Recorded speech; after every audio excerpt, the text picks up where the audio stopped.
Bonjour à tous, bonjour à toutes, je suis Fiona Radkoff, IAIPR d'anglais. Une excellente question d'un stagiaire. Souvent les stagiaires nous posent vraiment de très très bonnes questions et là c'est vraiment une question à laquelle beaucoup de professeurs doivent réfléchir en ce moment. C'est comment évaluer les savoirs dans la grille du baccalauréat. Donc on imagine le contexte d'une séquence autour d'un thème et vous avez vu un certain nombre de mots de vocabulaire, vous avez vu peut-être un point grammatical qui était important pour vous. Vous êtes en première, vous savez que vous devez évaluer, les notes vont compter pour le contrôle continu. Il y a la grille nationale et comment est-ce que vous encouragez les élèves à utiliser le vocabulaire et les structures que vous avez vues en cours. Comment est-ce qu'on fait entrer ça dans la grille nationale? Donc c'est vraiment une excellente question. Et donc j'ai réfléchi avec le professeur et il m'a envoyé un exemple de grille. Et donc, en fait, en travaillant avec le professeur, on a travaillé essentiellement sur les deux colonnes de droite dans la grille nationale, c'est-à-dire la correction de la langue écrite et la richesse de la langue écrite. Et la richesse de la langue. Et donc, en fait, ce qui est intéressant pour les élèves, ce n'est pas de rester dans le flou par rapport à la grille, même si la grille, c'est très important de souligner les mots-clés. Mais c'est également de faire comprendre que derrière ces mots-clés, en fait, il peut y avoir des attentes très claires. Par exemple, pour la structure de la langue, on peut dire qu'au niveau A2, on s'attend à ce que l'élève mette and et but. D'accord? C'est vraiment des grands classiques pour l'anglais.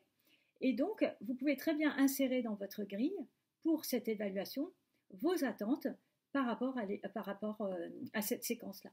Donc là, je suis partie de quelque chose qui était très simple pour que ce soit immédiatement compréhensible et le raisonnement vaut également pour les professeurs de collège.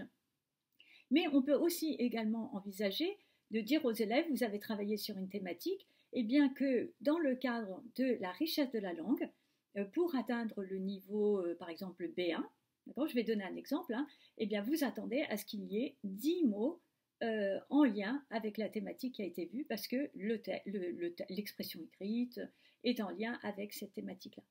Et donc, en fait, c'est pas pour autant qu'on va forcément attendre 10 mots au niveau B1, d'accord? Mais c'est juste que les élèves comprennent que pour progresser au niveau de la grille, en fait, il faut prouver qu'on a appris ce vocabulaire et en fait, il faut le réinvestir au niveau de l'écrit. Je suis en train de parler de l'expression écrite notamment en ce moment.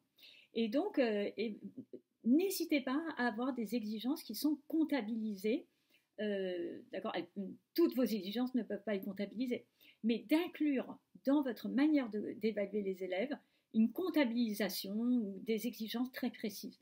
Par exemple, si vous voyez les modos, d'exiger 5 modos par rapport à tel niveau, etc. 10 mots de vocabulaire par rapport à B1 en lien avec le thème. Mais évidemment, ce n'est pas nécessairement 10 mots, parce qu'il y a des mots qui peuvent être plus ou moins complexes. Et donc, vous pouvez très bien classer les mots dans l'ordre de difficulté. Il y a des mots qui sont plus simples, des mots qui sont moyens, des mots qui sont encore plus complexes, et expliquer aux élèves comment ils peuvent progresser par rapport à la grille pour, par exemple, produire un texte dont l'étendue du lexique et des structures sont suffisantes pour permettre précision et variété des formulations. Voilà. Donc, l'objectif de cette vidéo était justement de montrer le lien qu'on peut faire pour aider entre la grille et vos exigences qui sont courantes et qui sont tout à fait justifiées et qu'il faut absolument continuer, et montrer aux élèves comment petit à petit ils peuvent y arriver, notamment en comptabilisant.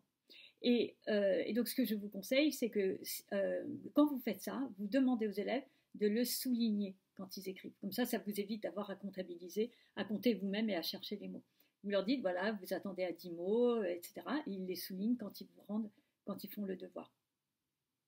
Et ça va encourager les élèves à apprendre le lexique, les structures, tout ce qu'il faut pour progresser en anglais. Voilà, je vous souhaite à tous et à toutes une excellente continuation. Au revoir.